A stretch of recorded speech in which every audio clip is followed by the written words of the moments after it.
Εκ μέρους του Διοικητικού Συμβουλίου του Συλλόγου Αποφύτων του Δευτέρου Λυκείου Θεσσαλονίκης, του πρώην Β' Αρένων, του γνωστού, σας καλωσορίζω στο Γαλά Όπερας της Κασάνδρας Δημοπούλου. Η απόψινή εκδήλωση είναι η πρώτη μιας σειράς επαιτειακών εκδηλώσεων, τις οποίες διοργανώνει ο Σύλλογός μας, με αφορμή τη συμπλήρωση των 100 χρόνων από την ίδρυση του σχολείου μας.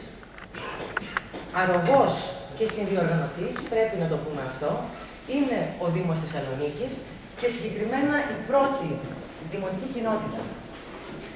Θα θέλαμε βεβαίως να ευχαριστήσουμε το Διοικητικό Συμβούλιο του Μακεδονικού Μουσείου Σύγχρονης Τέχνης και της Τέχνης. Παρακαλούμε την Πρόεδρο του Διοικητικού Συμβουλίου, κυρία Ξαντίπη Χόιπε, να μας απευθύνει χαιρετισμό.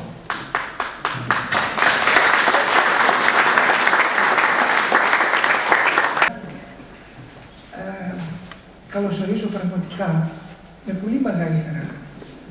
Καλωσορίζω τα μέλη του Συλλόγου Ικτίνος, ενός νέου συλλόγου, ο οποίος όμως εκπροσωπεί το πιο παλιό, ιστορικά, το πιο πραγματικά ιστορικό σχολείο της Θεσσαλονίκης, καθώς όπως ακούσατε, κλείνει τα 100 χρόνια φέτος. Είναι πραγματικά για μας μια ιδιαίτερη χαρά που μπορέσαμε να σας παρέσουμε τον χώρο μας και θα πρέπει να σας πω ότι όταν ο κύριος Συννεφάκης, συνάδελφος και για πάρα πολλά χρόνια συνεργάτης, εκλεκτός συνεργάτης στο Πανεπιστήμιο, ήρθε και μου το ανακοίνωσε και μου είπε και την ιστορία, γιατί πραγματικά εγώ το ξέρω το σχολείο, βεβαίως όπως όλοι σας, όμως δεν ήξερα βεβαίως ότι είναι τόσο παλιό και όλα αυτά τα πράγματα τα οποία τα πληροφορήθηκα από τον Γιώργο. Και όταν μάλιστα μου είπε όλους αυτούς τους στόχους και τους σκοπούς του, ας πούμε, του καταστατικού τους, είπα, ξέρεις, εδώ είμαστε συνοδοιπόροι, γιατί έχουμε κι εμείς πάρα πολλούς στόχους από αυτούς, οι οποίοι μοιάζουν πάρα πολύ στην κεντρική ιδέα τουλάχιστον. Και έτσι είπα ότι με μεγάλη χαρά πραγματικά χαιρετίζουμε αυτή την πρωτοβουλία τους και αισθάνομαι ότι πρέπει αυτές οι πρωτοβουλίες είναι πραγματικά αυτές που χρειάζεται πόλη. Ιδιαίτερα αυτές τις περιόδους που έχουμε ανάγκη πραγματικά τέτοιων εκδηλώσεων για να πάρουμε μια ανάσα. Και θέλω να σας ευχαριστήσω θερμά σήμερα που ήρθατε. Θέλω να σας προσκαλέσω να έρχεστε πάντοτε στο μουσείο μας. Είναι ένας ανοιχτός χώρος. Έχουμε κάθε Τετάρτη ελεύθερες ξεναγήσεις και πρέπει να σας πω ότι είμαστε το μουσείο που έγινε από τους πολίτες για τους πολίτες. Άρα βλέπετε ότι έχουμε μεγάλη συγγένεια μεταξύ μας.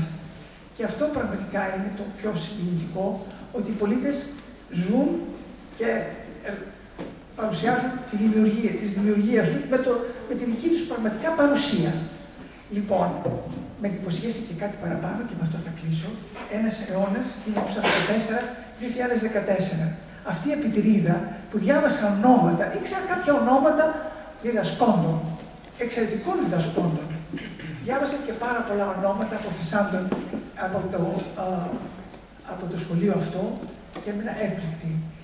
Θερμά συγχαρητήρια στον κύριο Μουσιά που έκανε πραγματικά αυτή την προσπάθεια και θερμά συγχαρητήρια σε όλους αυτούς του Διοικητικού Συμβουλίου και σε όλους εσάς που συνδράμετε πραγματικά αυτή την προσπάθεια του πραγματικά εκλεκτού αυτού του σχολείου σας. Καλή επιτυχία σας εύχομαι σε όλες τις εκδηλώσεις. Να είστε καλά.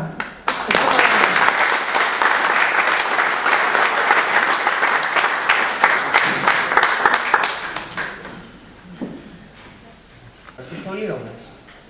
Σπούδασε κλασικό τραγούδι και βιολοντσέλο στην Ελλάδα και τη Γερμανία. Ολοκλήρωσε τη Λεβέντη Newton Scholarship, έχοντας επίσης την υποστήριξη του Life Action Trust και του Josephine Baker Trust. Έχει εμφανιστεί σε διεθνείς λυρικές σκηνές στην Ιταλία, τη Γερμανία, το Λουξεμβούργο, την Ισπανία. Εκτός από τις λυρικές παραγωγές, έχει συμμετάσχει και σε πολυάριθμες μουσικοθεατρικές παραγωγές με καταξιωμένους καλλιτέχνες. Το 2011 βοηθός σκηνοθέτη του Στάθη Μαθηνού στην Κάλυνα, στο Θέατρο Κάπα. Το 2012 σκηνοθέτησε την όπερα Αντιγόνη στο 16ο Φεστιβάλ Αρχαίου Θεάτρου στην Κύπρο, στο Αρχαίο με Πάθος. Αυτό το πάθος της να εξελίξει το λυρικό θέατρο και να το κάνει ελκυστικότερο στο ευρύ κοινό, την οδήγησε σε αυτή τη δύσκολη συγκυρία να ιδρύσει μαζί με τον Φίλιππο Μοδινό την εταιρεία παραγωγής Skull of Yorick Productions, με έδρα στη Θεσσαλονίκη. Μια εταιρεία που ειδικεύεται σε παραγωγές με ανατρεπτικές ενορχιστρώσεις και σκηνοθεσίες. Η δραστηριότητά τους αυτή ανέδειξε ταυτόχρονα και την ανάγκη δημιουργίας εδώ στην πόλη μας ενός φυτορείου νέων καλλιτεχνών της λυρικής σκηνής. Το Σεπτέμβριο του 2013, λοιπόν, ιδρύουν η Κασάνδρα Δημοπούλου μαζί με τον Φίλιππο Μοδινό το Opera Studio, σε συνεργασία με το Fixing Art. Αξίζει να σημειωθεί ότι είναι το πρώτο που ιδρύεται στη Θεσσαλονίκη. Μέσω των έργων που παρουσιάζονται, αναδεικνύονται και μπαίνουν σε επαγγελματική τροχιά πλέον οι νέοι λυρικοί καλλιτέχνες. Σε 6 μόλις μήνες, οι καλλιτέχνες του Opera Studio που διευθύνουν έχουν συμμετάσχει στις εξής επαγγελματικές παραγωγές. Όπερα Αντιγόνη, στο Radio City, στο Φεστιβάλ Inspire του Μακεδονικού Μουσείου Σύγχρονης Τέχνης, στην όπερα Αΐντα του Βέρντι, στο Κρατικό Μουσείο Θεσσαλονίκης και σε πολυάριθμα όπερα γκαλά και εκδηλώσεις της εταιρείας. Στις 7 Μαρτίου, πρέπει να πούμε ότι αποσπάσματα από την όπερα La Bohème θα παρουσιάσουν στο Ιταλικό Ινστιτούτο. Από τις 16 Μαρτίου, επίσης, κάθε Κυριακή σας ενημερώνουμε από το απόγευμα στις 5 και μετά θα παρουσιάζουν τη δουλειά τους, η μουσική του Opera Studio, μέσω μουσικών δρομένων στο καφέ Μπουρλές. Στο σημείο αυτό θα σας αφήσουμε να απολαύσετε την εκδήλωση. Σας παρακαλώ να κλείσετε τα κινητά σας.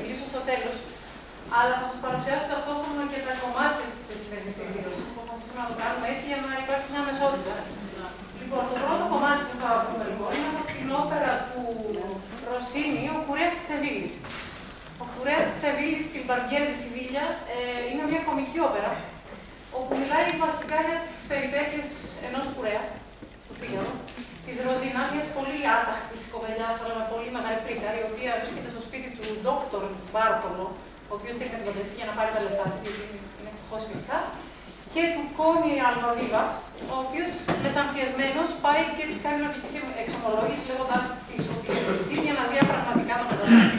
Σε αυτό το σημείο λοιπόν της όπερας, νομίζω είναι στην πρώτη πράξη ακόμη, η Ροζίνα, αυτή η άταχτη, νεαρή, πλούσια κοπέλα, αφού έχει ακούσει την καλά πάει, βασικά μας ξετυλίγει τις πτυχές του χαρακτήρα της. Una voce poco fa, μία φωνή πριν λίγο λέγεται Άρη, από τη Ροζίνα στην όπερα «Ο κουρέας της Σεβίλης».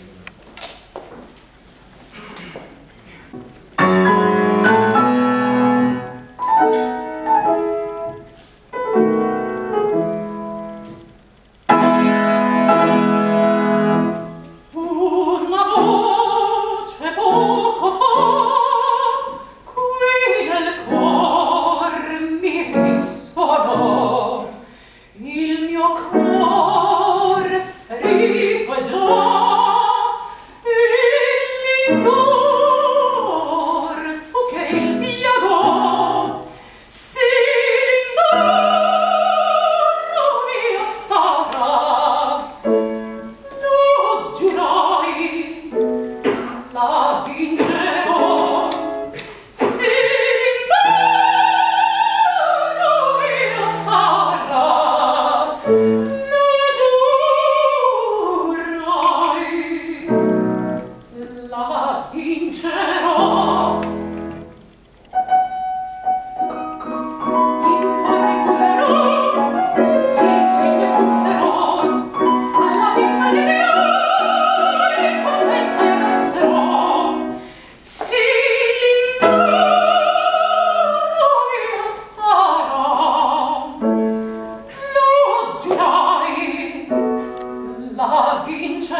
Για να μπορέσουμε να πούμε και κάποια ντουέτα και να είναι και πιο ευχάριστο το πρόγραμμα για σας. Παρουσιάζω τον Σταύρο Γιαννούλη, θα σας πει μόνος του τι θα τραγουδήσει.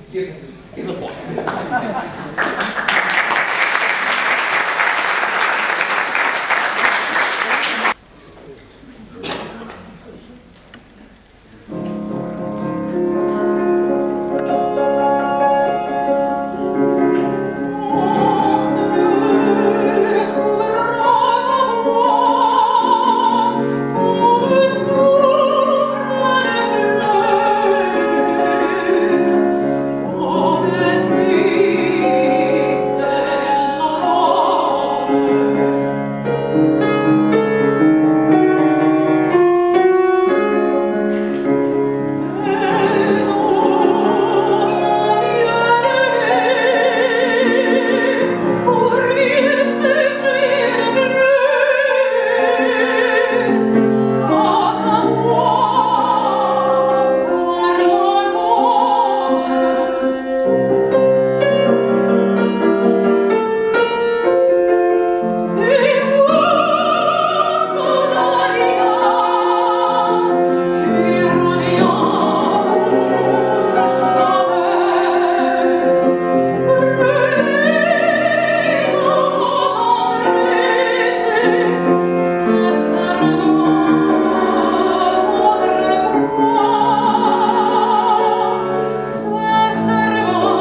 Je t'aime.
Laissez-moi! C'est avec la femme,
συγκινημένος και γεμάτος από υπέροχες νότες, εγώ και όλοι μας.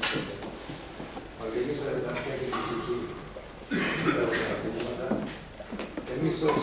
δεν νομίζω, ακούγομαι, δεν χρειάζεται.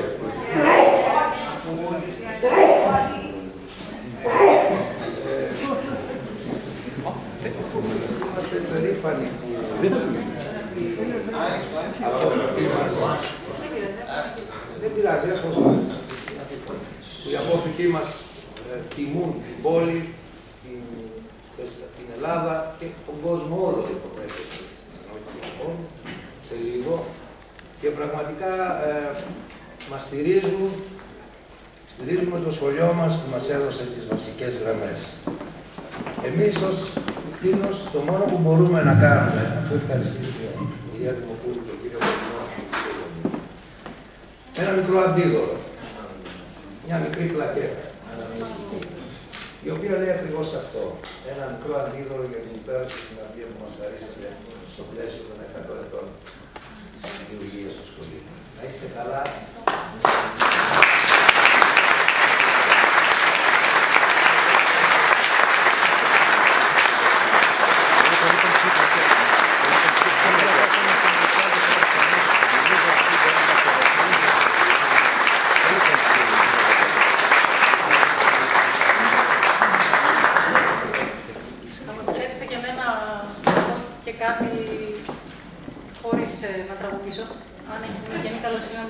μετά από το χρόνο σας. Με τιμά ιδιαίτερως αυτή η εκδήλωση και με καλωσορίζει στην κοινωνία της Θεσσαλονίκης, από την οποία απουσίαζα για σχεδόν 20 χρόνια. Το δεύτερο γυμνάσιο Λυκείου Εκτίμου είναι ένα σχολείο με σημαντική ιστορία, από το οποίο αποφύτησαν πολύ σημαντικές προσωπικότητες των γραμμάτων, των τεχνών και των επιστημών. Είμαι πολύ τυχερή που πέρασα από αυτό το σχολείο. Για μένα είναι το σχολείο μου απλώς. Αν και φοιτήσα έχει 4 από τα 6 χρόνια της δευτεροβάθμιας, εκεί μεγάλωσα και όλες μου οι αναμνήσεις, καλές ή κακές, είναι πολύ έντονες, όπως και όλων των εφήβων.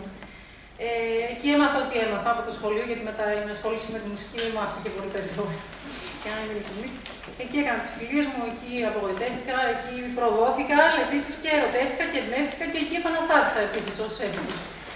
Οπότε το δεύτερο όμως κτίριο μου ήταν και είναι ακόμη για όλους εμάς που φοιτήσαμε εκεί το σχολείο.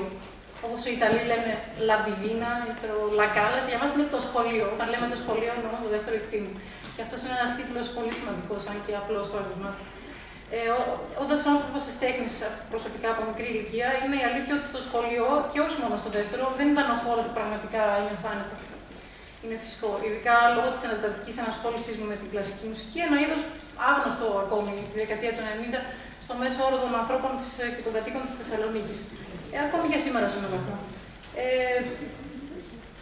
Θα τη δείξω μερικές σελίδες, γιατί σήμερα είχα ηρμό που σκέφτηκα όλα αυτά και μου ήρθαν πολλά να γράψω. Θα πάω στο πιο βασικό.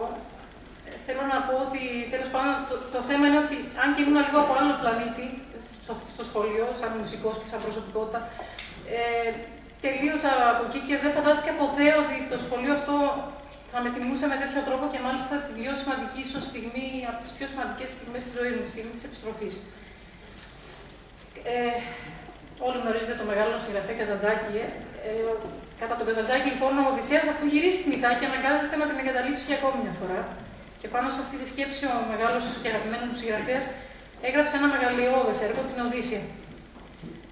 Μια και οι στιγμές λοιπόν, που έχω το βήμα αυτό είναι πολύ περιορισμένες και έχω μπροστά μου τόσο σημαντικούς και καλοδέρετους ανθρώπους όπως εσείς, θα ήθελα να πω τα εξής και να κλείσω με αυτό, να σας αφήσω να πάτε στα σπίτια τους. Επέστρεψα λοιπόν μετά από 20 περίπου χρόνια στη Θεσσαλονίκη, μετά από μια πολύ μακροχρόνια μάχη και πόλεμο με όλους και με όλα στο εξωτερικό. Γύρισα με νίκες, τώρα τα λέμε βιογραφικό τις νίκες, παλιά ήταν νίκες, τώρα είναι βιογραφικό. Για να διεκδικήσω κι εγώ το θρόνο μου, σε εισαγωγικά. Επειδή όλα αυτά είναι αλληγορικά, όπως γράφουν οι μεγάλοι συγγραφείς, ο θρόνος για μένα είναι το μέλλον και η συνέχιση της ιστορίας η νέα γενιά, και όχι μόνο για μένα, για όλα τα παιδιά της γενιάς μου. Και είναι μόνο σωστό και λογικό να πρέπει να δώσουμε και εγώ και όλοι οι συνομιλικοί μου την ίστατη μάχη, ας πούμε, για να κερδίσουμε τη θέση μας στα πράγματα, που είναι μόνο δίκαιο.